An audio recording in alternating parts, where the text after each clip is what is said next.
Hello and welcome to Such the Reality. Let's have a quick look at the top news from various places around the world. Chad will hold presidential elections on Monday, making it the first in a string of coup-hit states across Central and West Africa to use the ballot box to try to emerge from years of military rule. Opposition groups have already cried foul. The candidate widely expected to win is Mohamed Idris Deby, the man who seized power the day rebels shot and killed his long-ruling father, Idris Deby, in April 2021.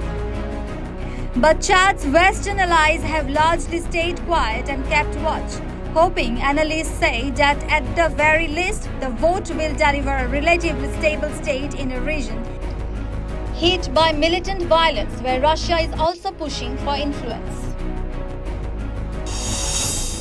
Hope Hicks, a former top aide to Donald Trump, testified that he told her in the final days of the 2016 presidential election to deny that he had a sexual relationship with porn star Stormy Daniels.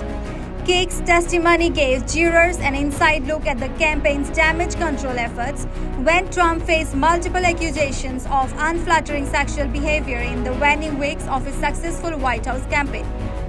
Trump has pleaded not guilty to charges of falsifying business records to cover up a $130,000 payment made at the time to Daniels, who was threatening to go public with her story of their 2006 sexual encounter. Police forcibly removed scores of defiant pro-Palestinian protesters at several colleges, including taking down an encampment at UCLA in a jarring scene that underscored the heightened chaos that has erupted at universities this week.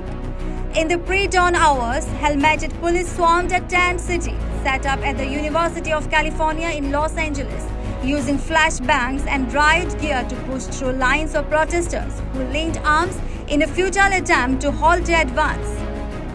Los Angeles police said on social media that 210 people were arrested at UCLA and hundreds of arrests were made at other universities overnight. Wall Street soared to a higher close on as a softer than expected employment report bolstered the case for rate cuts from the Federal Reserve, while also providing evidence of U.S. economic resilience. All three major U.S. stocks posted robust gains.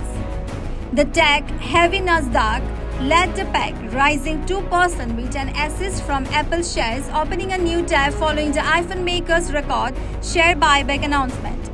All three indexes notched their second straight Friday-to-Friday gains, capping a week in which markets were encouraged by Fed Chair Jeremy Powell's more dovish than expected statements following Wednesday's rate decision.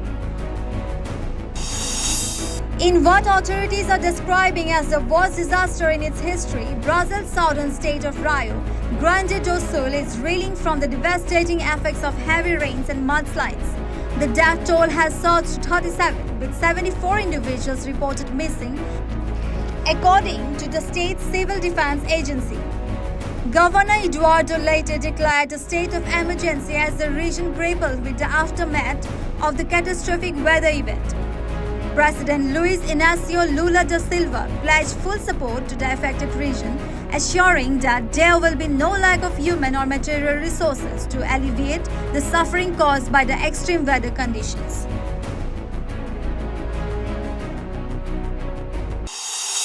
Thank you. For more updates, keep watching Such the Reality.